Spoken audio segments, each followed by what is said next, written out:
Darien Kale stood at the edge of the crater, the distant hum of wreckage and scattered gunfire serving as the backdrop to his thoughts. Earth was broken, crushed under the weight of an invasion force far more advanced than any human army had ever faced. Cities had fallen in mere hours, the invaders' technology effortlessly tearing through Earth's defenses. Despite humanity's best efforts, it was clear that Earth was losing the war. But Kale was not a man who would simply accept defeat. He had been a tactical genius, though unnoticed by his superiors until now. The battle for Earth had become a race against time, and Darien had one chance to turn it all around. He had observed the enemy's strategies, their weaknesses, their arrogance. They were invincible in their own eyes, until Kale found the cracks in their armor. It had started with a small sabotage mission, taking down one of their supply lines. The enemy had responded with overwhelming force, but Kale had anticipated it. His guerrilla tactics were unpredictable, each strike leaving them scrambling. In a span of months, he rallied a small but effective army. They weren't soldiers, not in the traditional sense. Many were civilians, engineers, and former mercenaries, but under Kale's command, they became a deadly force. The resistance grew quickly, fed by humanity's desperation to survive. With every victory, however small, the morale of the humans swelled. Kale was their leader now, their symbol of hope. Where once they had faced annihilation, they now had a fighting chance. His flagship, a converted cargo vessel, now armed with experimental weapons, became the heart of the new rebellion. Kale had named it the Rising Dawn, a symbol of a new beginning, even if the galaxy thought Earth was already lost. The Resistance had launched raids to capture alien technology, reverse engineering what they could to keep up with the invaders. The tide of the war shifted, slowly at first, then with the devastating force of a comet. Kale had taken down one of their key commanders, an alien warlord called Vexar, in a surprise assault. The victory had been swift, efficient, and brutal. Vexar's death had sent shockwaves through the alien forces, and Kale's reputation began to spread across the stars. To the enemy, Darien Kale was becoming a ghost, a leader who seemed to appear out of nowhere, striking without warning, always one step ahead. But for Kale, every victory was a step toward something greater. Earth would be rebuilt, but the galaxy would never again be the same. As he stood on that ruined battlefield, Kale knew that his destiny wasn't just to save Earth. It was to lead humanity into the stars and forge an empire of their own. The question wasn't whether Kale could defeat the alien invaders. The question was what kind of leader he would become once he had victory in his grasp. Would he rule as a benevolent protector, or would the power go to his head, turning him into the very tyrant the galaxy feared? For now, though, he pushed the thought aside. There was a war to win, and Kale was determined to see it through to the end. With his fleet preparing for the next phase of the campaign, the time had come for humanity to claim its place in the cosmos, and no one, no alien or human, would stand in his way. The galaxy was vast, but Darien Kale's ambitions were vaster. After Earth's initial victories, Kale knew that it would only be a matter of time before the alien invaders retaliated with full force. He had forged an alliance with mercenaries and warlords from across the galaxy, a coalition of outcasts, exiles, and those who saw the rising human power as a chance to carve out their own territory. His fleet, the Celestial Legion, was born from the wreckage of countless battles, built upon the scraps of human ingenuity and stolen alien technology. Each ship, each weapon, was a testament to humanity's will to survive. The first real test came when Kale's fleet set its sights on the Xanthian Dominion, an ancient and technologically superior empire that had long held dominion over a vast region of the galaxy. Known for their psychic warriors and nearly impenetrable shields, the Xanthians were feared by all who knew of them, but Kale had no intention of submitting to their power. His strategy was simple: hit them where they were weakest and do it with overwhelming force. The Xanthians, confident in their superiority, underestimated him. The first strike came during a routine patrol of a border system. Kyle had waited for months, studying Xanthine patterns, learning their weaknesses.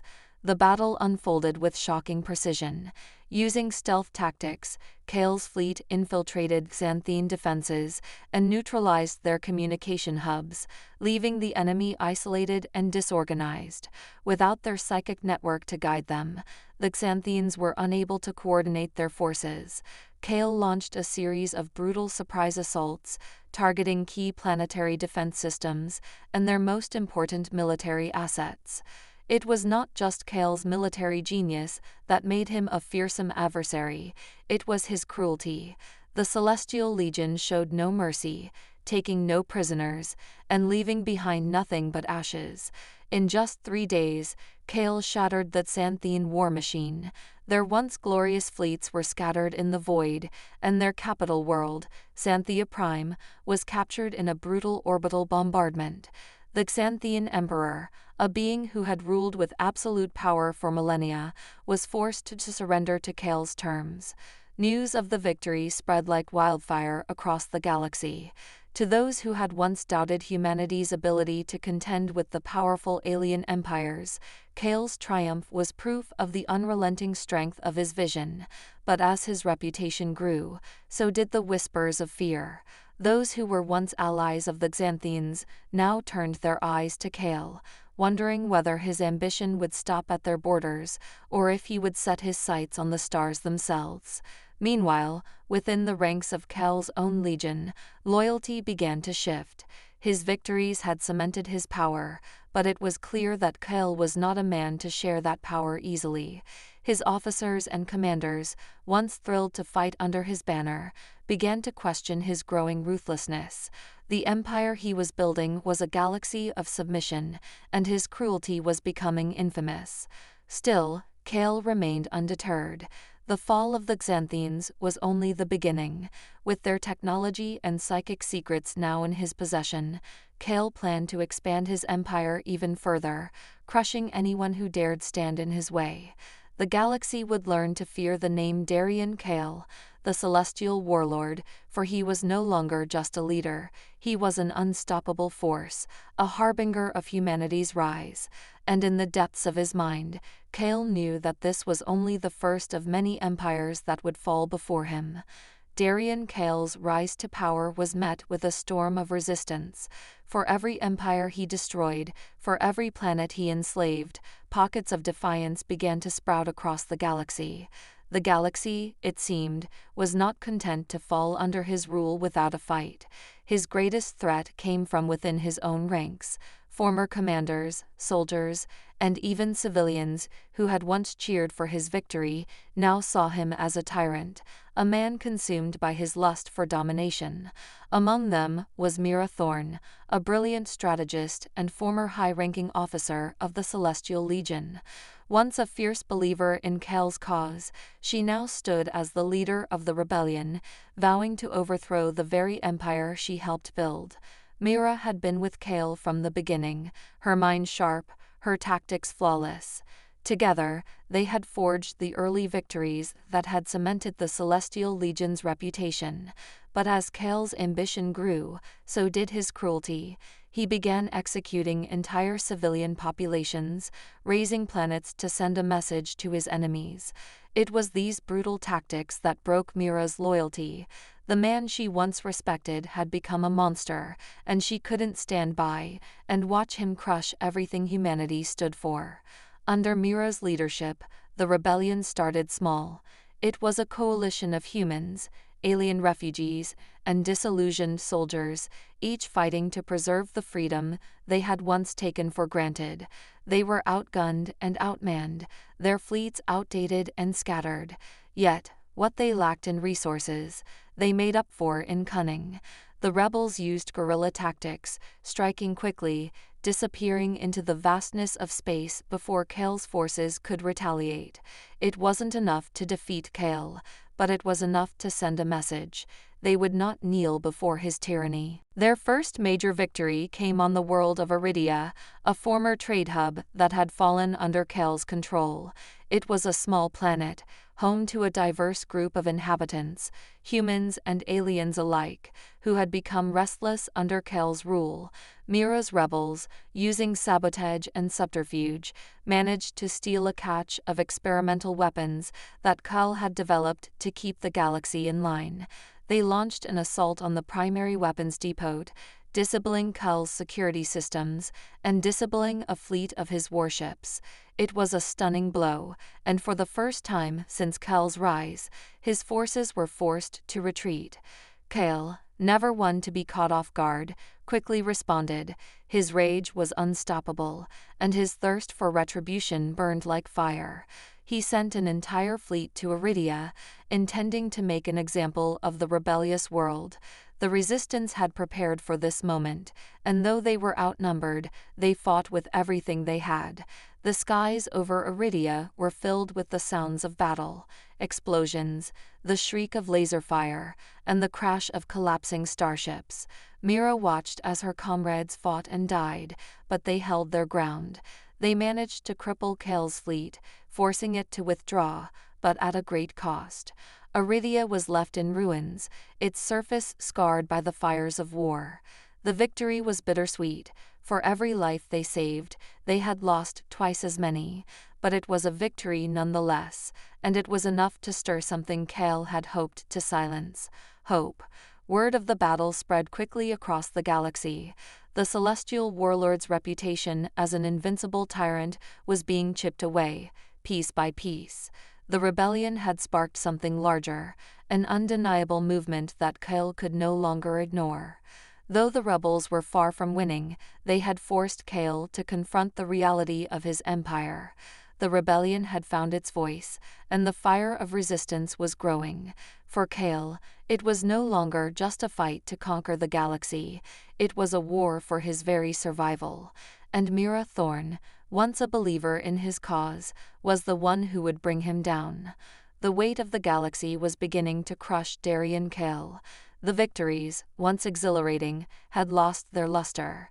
The endless conquests, the ever-expanding empire, had begun to feel hollow. The power he had sought, the power he had fought for, now felt more like a prison than a throne. The cost of ruling the stars was becoming more apparent with every passing day.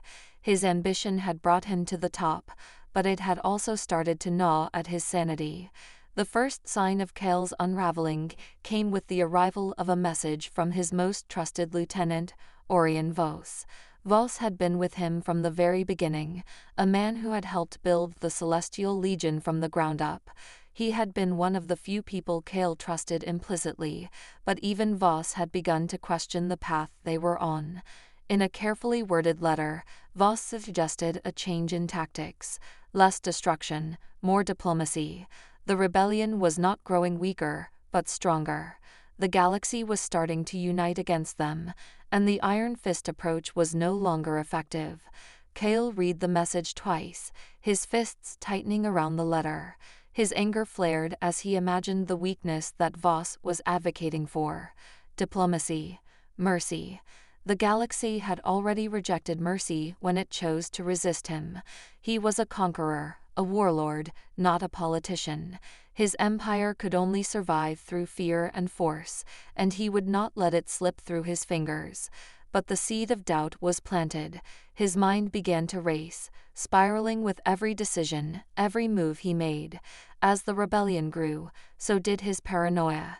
He began to see enemies everywhere: traitors lurking in his own ranks, spies working for the rebels, and even his own generals questioning his decisions. Kel's once methodical brilliance gave way to erratic impulses. His command became a cacophony of angry orders, his decisions increasingly driven by a need to crush any potential threat, real or imagined. In private, Kel began to withdraw further from those who had once been his closest allies. He no longer trusted the officers who had fought beside him. His generals began to notice the change, his mood swings, his rages. Orion Vos, once his confidant, had begun to distance himself. Voss had spoken out against Kel's more extreme tactics, and Kel had been furious.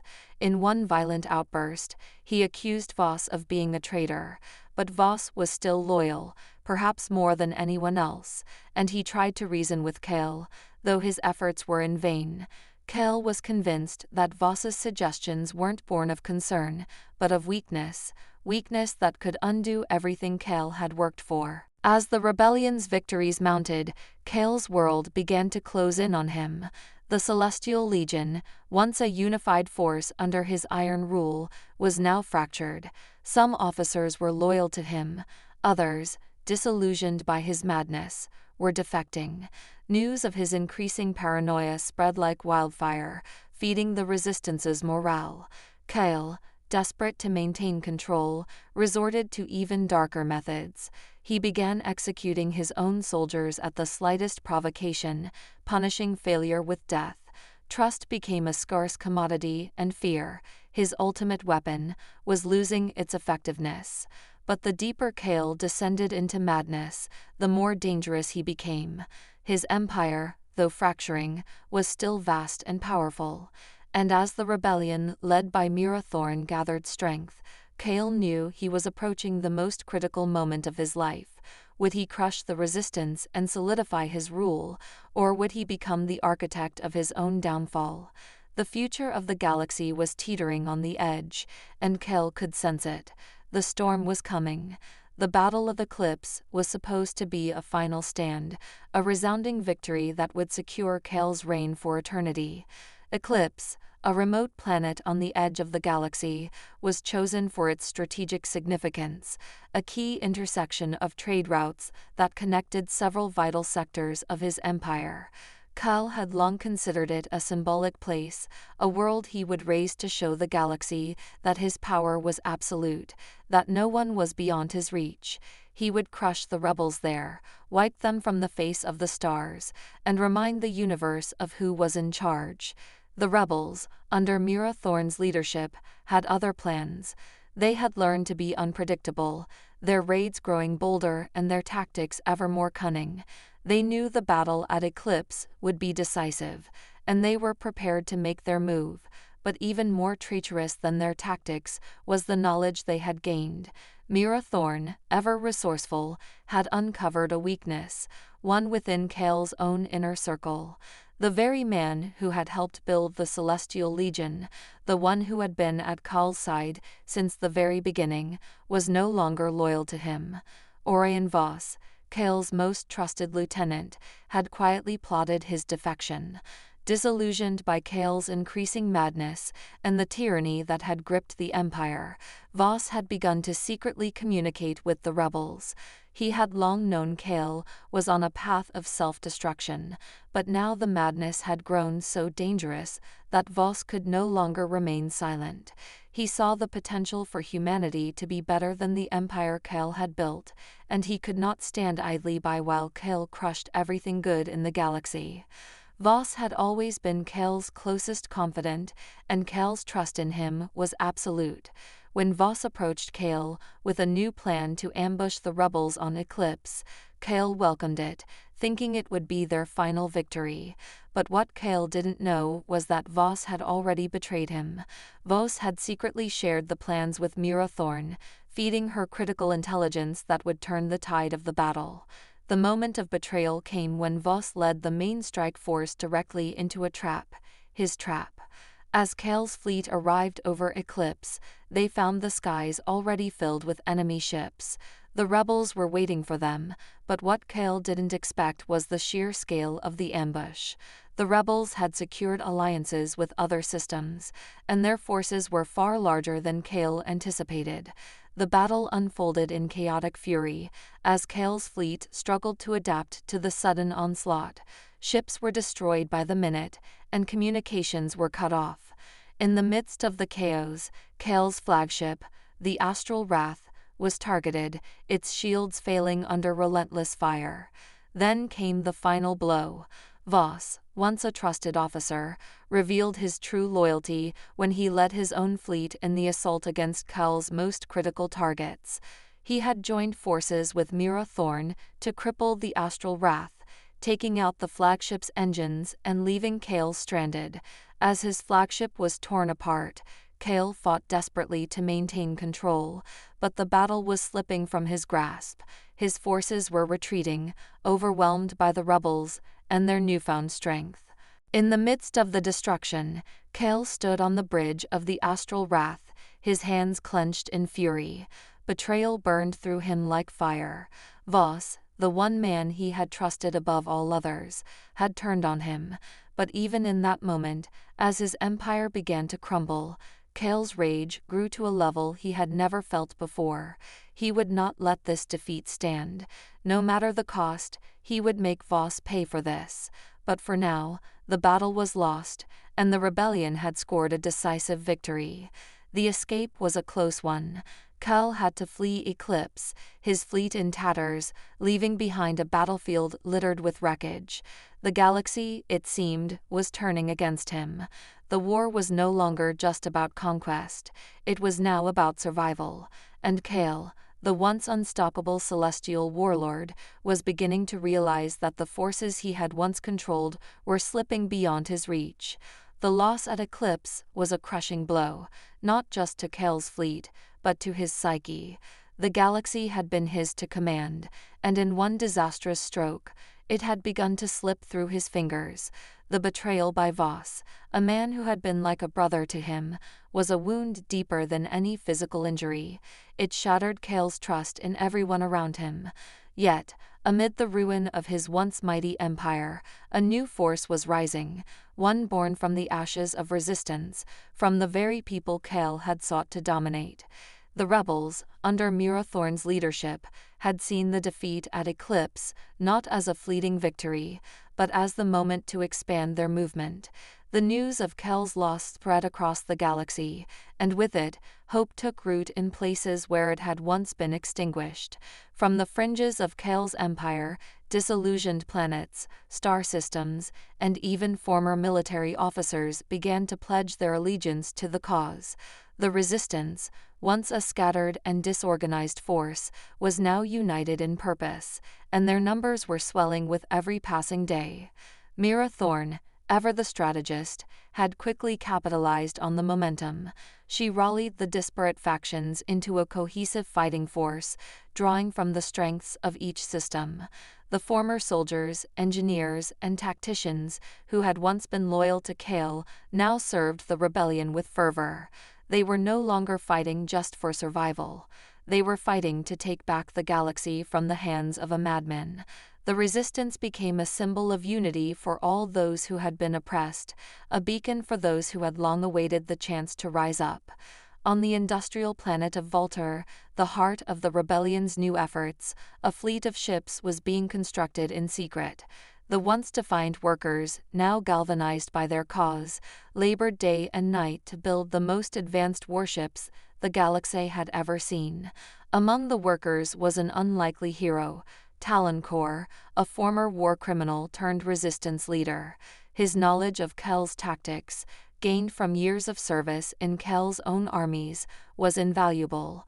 Kor had once been an enforcer, a man who had carried out Kel's brutal orders without question, but his conscience had eventually broken under the weight of the atrocities he had committed. Kor, now a key player in the rebellion's rise, was instrumental in developing a new strategy to combat Kel's forces. He knew that Kel's greatest strength had always been his ability to control his enemies through fear, but Kor also understood that fear could be undone. The resistance needed to expose Kale for what he truly was, a tyrant who would stop at nothing to maintain control. It was time to turn the tables, to make Kale fear for his own life. Mira Thorn knew that the resistance needed more than just weapons and tactics. It needed to be a movement. She began to focus on propaganda, using the victories at Eclipse and other key battles to show the galaxy that the celestial warlord was not invincible. The The message was simple: Kale could be defeated, and the galaxy was not his to conquer. With every victory, with every battle won, the Resistance gained more supporters. Whole star systems, once under Kale's control, began to defect, pledging their resources to the fight against him. In the wake of Eclipse, the Celestial Legion had fractured. Those loyal to Kale were still a powerful force, but their unity was weakening. His tyranny had bred discontent even among his own ranks. Officers who had once pledged their lives to his cause were now questioning whether they had been following the wrong leader all along. For the first time in years, Kale found himself on the defensive. He had always been the one to dictate the terms of battle, but now, the Resistance was the one calling the shots. His once unshakable empire was crumbling from within, and Kale knew that if he did not strike back quickly, the Resistance would tear everything he had built apart. The rise of the rebellion was inevitable, but what Kale had not anticipated was how swiftly it would grow, and how far it would go. The rebellion had become a force that even he could not ignore. With his empire faltering, Kale was forced to make a choice: adapt to the changing tide of war, or face the complete collapse of everything he had ever known.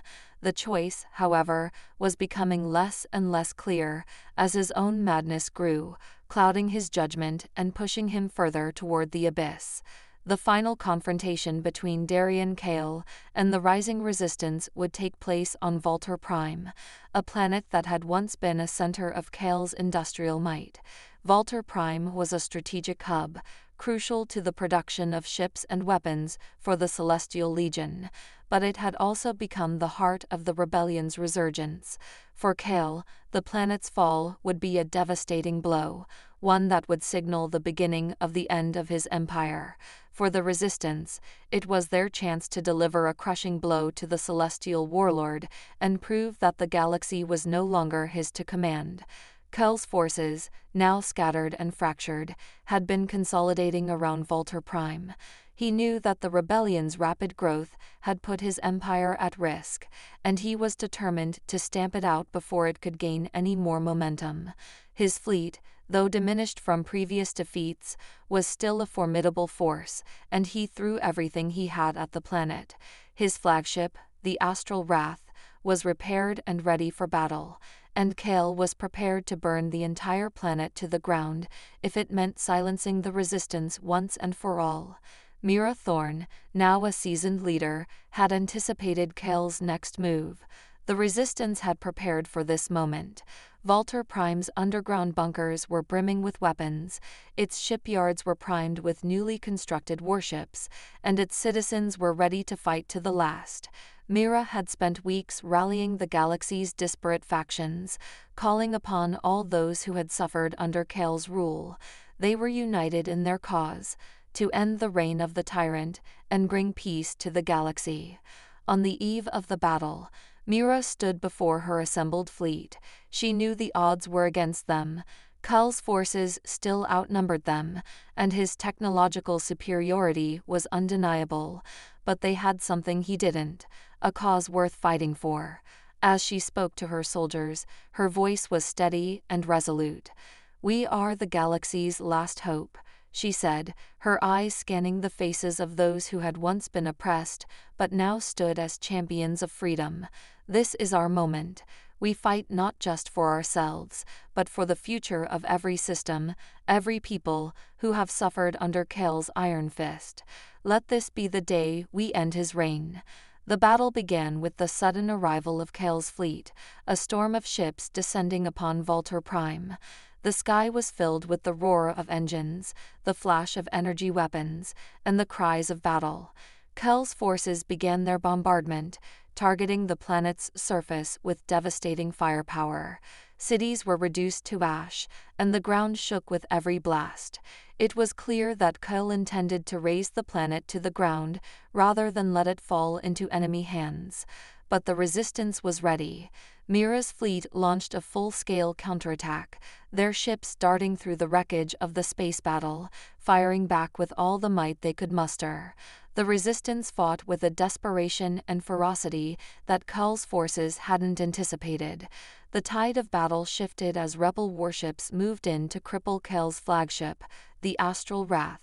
It was a fierce, pitched battle, the kind of conflict that would determine the fate of the galaxy. In the midst of the chaos, Kale himself led his troops in a final assault, determined to crush the resistance at any cost. His fury was unmatched as he ordered the full use of his fleet's most destructive weapons. But as the battle raged on, it became increasingly clear that the resistance was winning. Kale's command structure was faltering, his fleet in disarray, and the Astral Wrath was surrounded by rebel ships. For a moment, Kale hesitated, his mind torn between his desire for victory and the undeniable truth that his empire was crumbling, but his madness pushed him forward. He ordered a suicidal charge against the heart of the resistance, determined to die fighting rather than surrender. Mira Thorne, aware of Kale's last-ditch effort, led the final push to bring him down. She confronted him in the heart of the battle, her ship locking onto the Astral Wrath. It was a moment of reckoning. Kale, once a godlike figure in the eyes of the galaxy, now faced the consequences of his actions. As Mira's forces closed in on his flagship, Kale realized that his ambition, his madness, had led him to this moment. A final stand, one that would determine the future of the galaxy. But in the end, the resistance would triumph. The Astral Wrath was destroyed in a barrage of fire, and Kale's forces were scattered. The celestial warlord had been vanquished, his empire torn asunder. The collapse of Kale's empire sent shockwaves through the galaxy. The destruction of the Astral Wrath was a symbol of his fall, but it was the collapse of his vision, his ideology, that left the deepest scar. For years, the galaxy had lived under the shadow of the celestial warlord, forced into submission by fear, bloodshed, and terror. Now, with Kale's death and his fleet scattered, the rebellion had achieved what seemed impossible, the end of tyranny.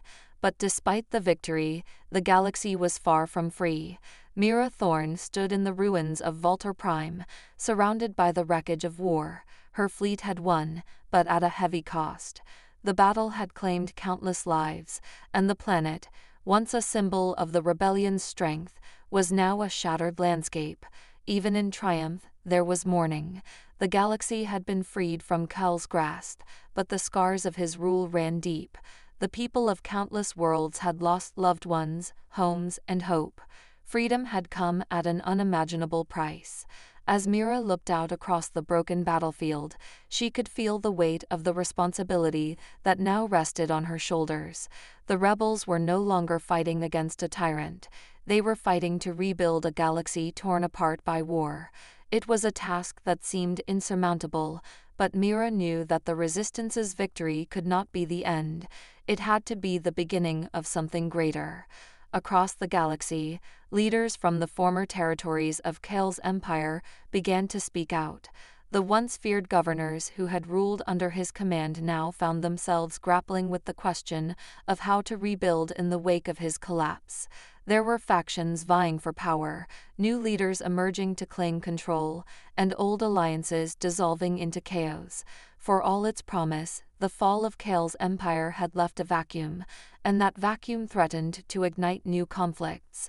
In the heart of the rebellion, Mira convened a council of resistance leaders. The conversation was tense, filled with uncertainty. Some spoke of immediate reprisals against Kale's loyalists, while others advocated for diplomacy and reconciliation. The galaxy was fractured, and Mira understood that their next steps would be crucial in determining the future. There would be no easy answers, no quick fixes. The rebellion had fought for freedom, but true peace would require more than just the removal of a single tyrant. As Mira sat in the council chamber, she thought of Kale, of the man who had once been a hero to the galaxy, a man who had been driven by ambition, but had ultimately been consumed by it. His fall had been inevitable, a result of his own choices, but it was the galaxy that had borne the consequences of his hubris. Kale had left behind a legacy of pain, of suffering, and of divisions that would take generations to heal. but his legacy was not just one of destruction. The resistance had emerged from his shadow, had grown stronger because of the fight they had waged. It was the strength of the people, the unity forged in the fires of war, that had brought about Kel's downfall. In the end, it was not fear that had defeated him, but the courage and determination of those who had stood against him. Mira knew that the galaxy's healing would be long and difficult, but she also knew that the fight for freedom was never truly over. The fall of one tyrant was not the end of tyranny. It was a reminder that the price of freedom was eternal vigilance. As the council disbanded and the leaders began to chart a new course, Mira Thorne looked to the stars. The galaxy was broken, but it was not beyond repair. She could only hope that the lessons of the past, of Kel's rise, his madness, and his eventual fall, would guide the galaxy into a future built on peace, not power. The legacy of the celestial warlord would not be one of everlasting fear, but of a hard-earned freedom that would endure.